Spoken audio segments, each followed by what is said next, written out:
The demand for the World Wide Web is growing humongously. There's one teeny-weeny little problem. The world is hungry for new dots, but there simply aren't enough to go around. In fact, over the next 10 years, around 1 billion new domains will be needed. That's where ICANN comes in.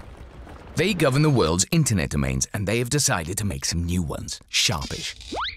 So, from 2014, countries and capital cities will have their own domains, such as .China, .Tokyo, .Berlin, .Paris and .London. That means that thanks to Nominet, the people that brought you .co.uk, Wales will also get its own domain names in 2014. Say hello to .cymru and .wales.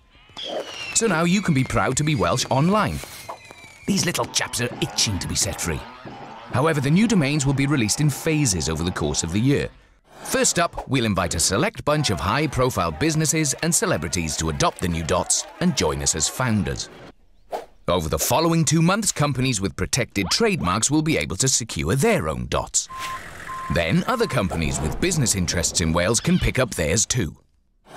Before we auction off some of our premium domain names. On St. David's Day 2015, the market will open up to everyone and their dog. So, whether you're a sporting organisation in Pembroke, a hairdresser in Bangor, or a group of record-breaking technical engineers from Swansea, you can show how proud you are to be Welsh by grabbing your very own .cymru and .wales domain name. To find out how to pick up your very own dot, visit ourhomeonline.org.uk.